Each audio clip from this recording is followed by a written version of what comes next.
This is not a casual message, and I will not pretend that it is. The fact that you are listening at this exact second of this exact day is not random, and it is not luck, and it is not coincidence. There is a higher hand that has been arranging this moment in your life long before you knew it was coming, removing distractions, allowing certain delays, redirecting other doors, all so that one specific word could finally reach you in the hour you were ready to receive it. Something is happening right now in the unseen realm, something with your name written across it, and the heaviness you have carried in recent weeks is the reason.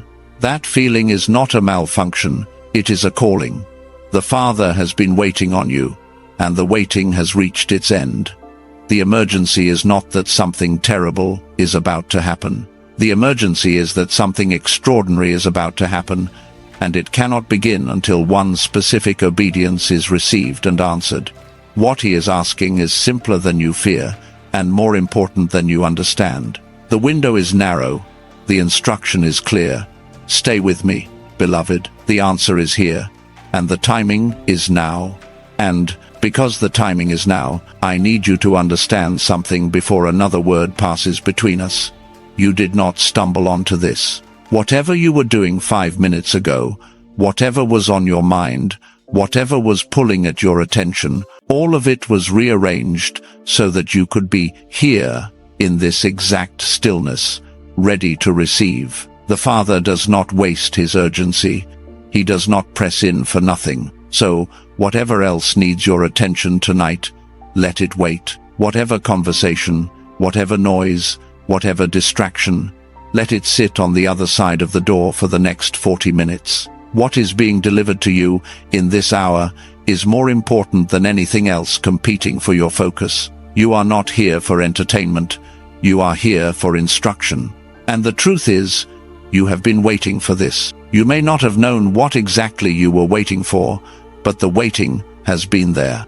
A weight on your spirit that does not have a clean name. A restlessness that wakes up before you do. A growing sense that something significant is being asked of you, even though no one has ever handed you a clear assignment. Maybe you have been praying without words, because the words ran out a long time ago. Maybe you have been showing up to your days like someone going through the motions, while a deeper part of you stands still, waiting for a sign. Maybe you have been carrying questions that no one in your life would understand, because the questions are too quiet, too strange, too personal to say out loud. Maybe you have wondered if you are the only one feeling like this. You are not. What you have been carrying is not depression dressed up as something spiritual. It is not anxiety wearing a holy disguise. It is the weight of a Chyros season pressing down on a soul who has not yet been told what is being asked of her. And it has been heavy, because the weight of an unspoken assignment is heavier than the weight of a clear one. The Father does not put this kind of pressure on a life unless he is preparing to release something specific. And the pressure you have been feeling is the preparation finishing its work. You are not stuck. You are about to be told what to do. Stay close, chosen one, because the next 40 minutes carry things that will not land if you leave early. You are going to hear the story of a woman in Scripture who stood at a window exactly like the one you are standing at right now, and you are going to learn the ancient word that explains everything you have been feeling for months without being able to name. You are going to receive a simple filter, 3 questions, that will tell you with no ambiguity whether what is stirring in you is divine instruction or anxiety wearing a disguise. You are going to hear about 2 specific tools that the Father has released into this exact season for souls walking through what you are walking through. And before this message closes, you are going to be guided through a specific activation that has been placed inside this hour for you. None of that lands if you leave. So stay and listen with me, because what comes next is the part where you will recognize yourself in ways you did not expect. There are 4 signs that have been showing up in your life recently, and you may have dismissed each one of them as moodiness, or coincidence, or randomness. They are not. They are heaven's whispers, reaching for your attention. The first sign is that your emotions have been arriving in waves, without an obvious reason. Peace 1 hour, restlessness the next. Hope at sunrise, uncertainty by noon. A sudden wave of feeling that has no clear story attached to it, followed by an unexpected calm that settles over you for no reason you can name. People around you may have asked if you are all right, and you have not had an honest answer to give them, because the honest answer is that something inside you is being moved, and the movement is too deep to explain in normal language. The second sign is repetition. The same numbers showing up on clocks, on receipts, on signs, the same words landing in conversations that should have nothing to do with each other. The same names returning to your mind from people you have not thought about in years. You have probably told yourself it is your brain noticing patterns. It is not your brain. It is heaven knocking, with a kind of gentle insistence that only the chosen recognize when they finally stop dismissing it. The third sign is detachment. The conversations that used to fill your time now feel hollow. The environments that used to feel like home now feel like rented rooms. The routines you built carefully are starting to crack at the edges, and a quiet voice inside you keeps saying, "This does not fit anymore." You are not becoming antisocial. You are not becoming ungrateful. You are being separated, gently and intentionally, from what no longer belongs in the chapter you are about to enter. The fourth sign is your dreams. They have changed. They are sharper, more specific, more vivid. You wake up remembering details you should not be able to remember. Sometimes a name you do not know. Sometimes a place you have never been. Sometimes a single instruction, so clear that it stays with you the whole next day. The dreams are not random. They are downloads. The Father uses sleep as a delivery system because sleep is the only place most adults still let him in. All four of these signs are arriving together right now in your life, and that coming together is not an accident. It is the signature of a Chyros moment, moving into position. Picture something with me. Imagine that the sky above your life has been a closed ceiling for years. Solid, sealed, predictable. And then, one night, without warning, a small section of that ceiling cracks open, and a narrow window of light pours down into the very room where you are sitting. That window is what theologians call an open heaven. It is what Scripture calls an appointed time. It is what the Greek language calls a Chyros, and it is what is happening over your life right at this moment. But here is what you have to understand about a window like this. It is narrow. It does not stretch from one end of the year to the other. It does not stay open while you take your time deciding whether to pay attention. The window opens, the light pours through, the instruction is delivered, and then, on a timing that only heaven sets, the window begins to close again. You are standing at one of these windows tonight. The light is already in the room. The instruction is already being placed. Your only assignment, in this hour, is to stay still enough to hear what is being said, and brave enough to do what is being asked. And what is being said is the reason every one of those four signs has come together at this exact moment in your life. You are about to understand why now. You are about to understand why and once you see it, you will not be able to ignore the urgency, because the picture is going to become clearer than anything you have seen in years. There is a reason this window is opening over your life right now, and not 5 years ago, and not 5 years from now. The Father is precise with his timing in a way that very few people in this generation have been taught to recognize. He does not move on impulse. He does not call randomly. Every divine assignment is anchored to a season, and every season is anchored to a moment, and every moment is anchored to one particular person who has been quietly being prepared. That person, in this hour, is you. The reason now is non-negotiable is that spiritual seasons are not like calendar seasons. They are not predictable. They do not return on a schedule. When a season opens, it opens because heaven has decided that a specific work needs to be completed in a specific window, and the work cannot be done before the window opens or after it closes. You are sitting inside one of those windows right now. The pressure you have felt for months has not been the pressure of suffering. It has been the pressure of a season ripening to its appointed time. But the question your spirit has been asking, in the silence behind every prayer you could not finish, is not just why now, it is why you. Why has this specific window opened over your specific life? Why are you the one being entrusted with this specific assignment in this specific hour? And the answer to that question lives inside one of the most quietly devastating stories in all of Scripture. There was a young woman, centuries ago, who was lifted from obscurity and placed inside the palace of a king. She had no political training. She was not raised for a throne. She was an orphan being raised by her older cousin, Mordecai, in a foreign land where her people lived as a hidden minority. Her name was Esther.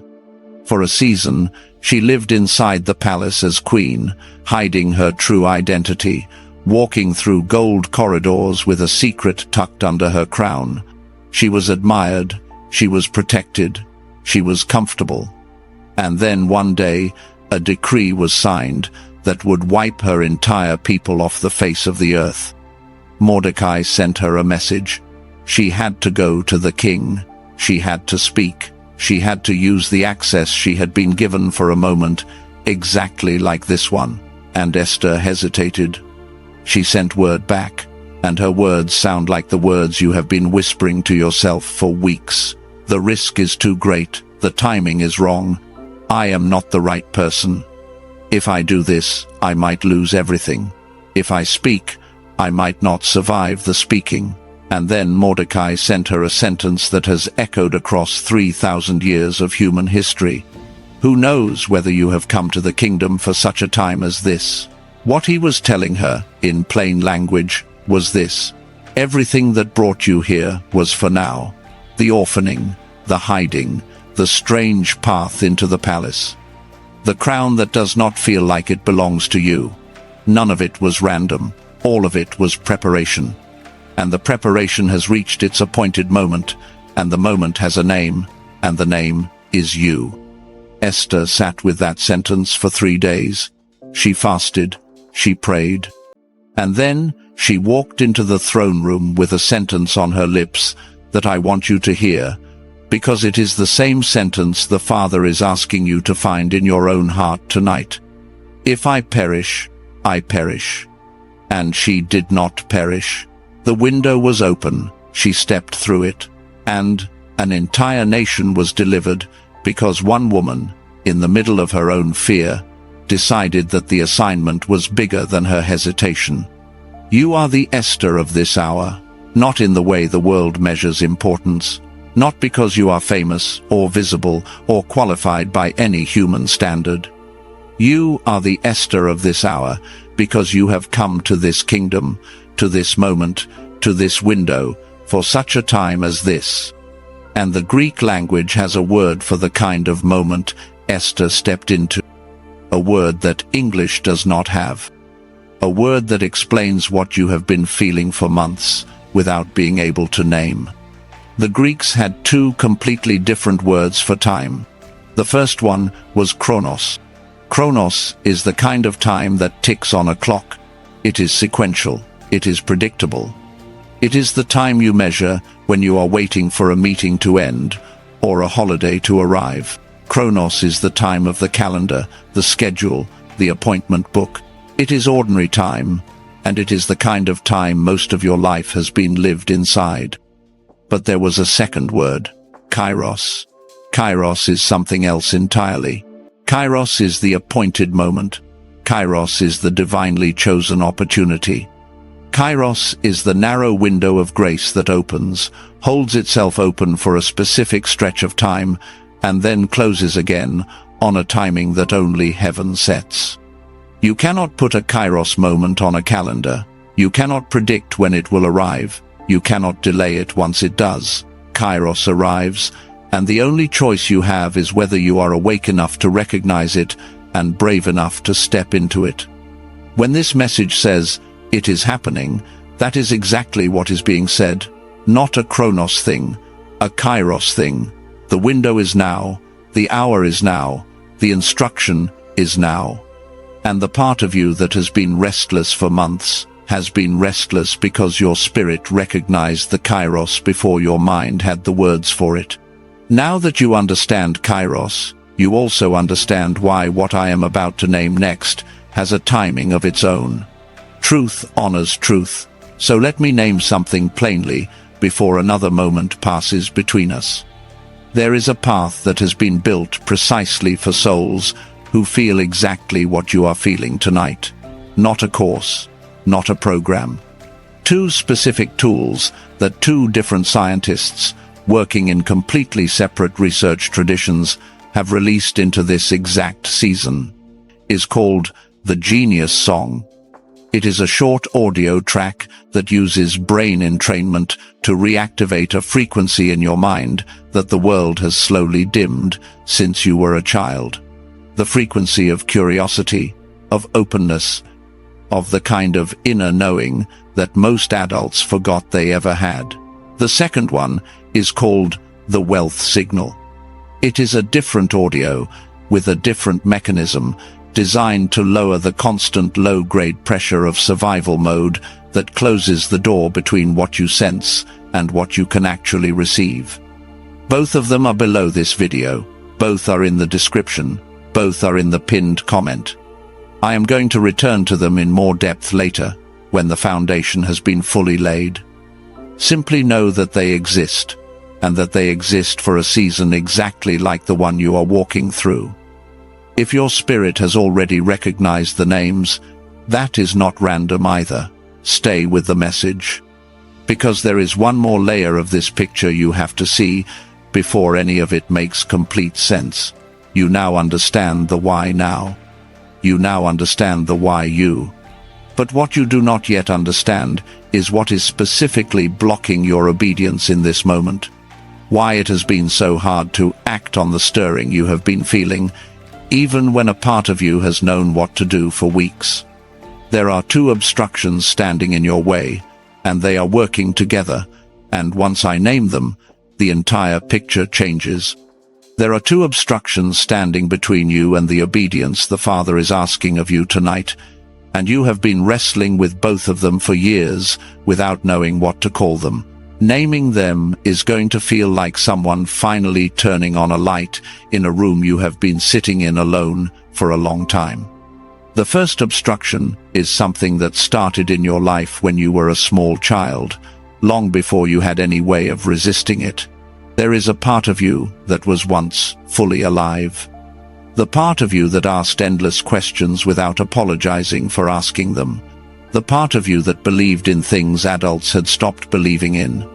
The part of you that walked into a room and noticed everything. The colors, the energy, the unspoken meanings, the quiet currents underneath what people were saying. That part of you was wide awake. She received without hesitation, without filter.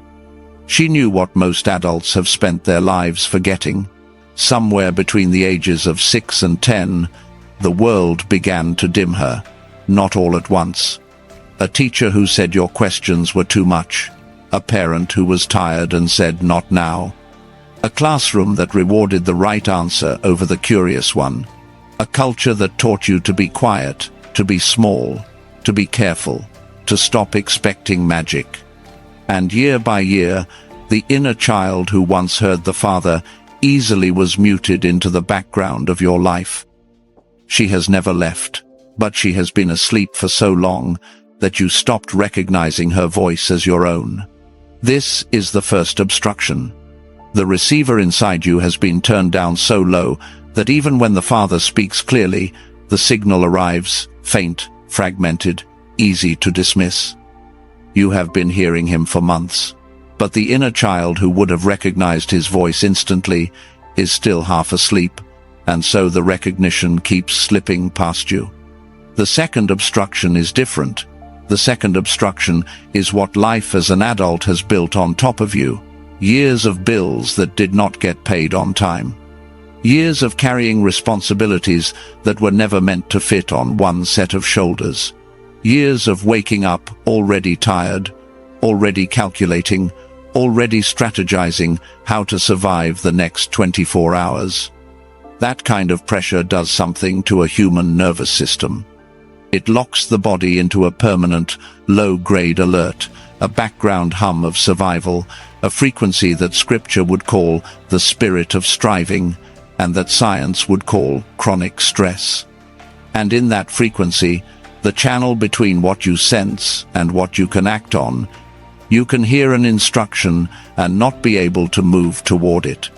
You can recognize a window and not be able to step through it. You can know what God is asking and still find yourself frozen, because the bridge between knowing and doing has been closed by years of survival wiring. Obstructions, the dimmed inner child, the closed reception channel, they work together.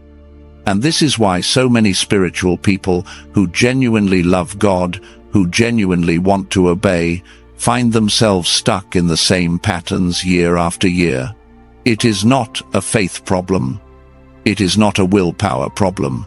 It is a wiring problem, layered on top of a recognition problem, and it has been compounding inside you for decades. Now that you can see them, you can ask the question that everyone in your position eventually has to ask. How do I know if what I am feeling tonight is actually the Father, or if it is just one more wave of anxiety wearing a holy disguise? I want to give you a filter. 3 questions.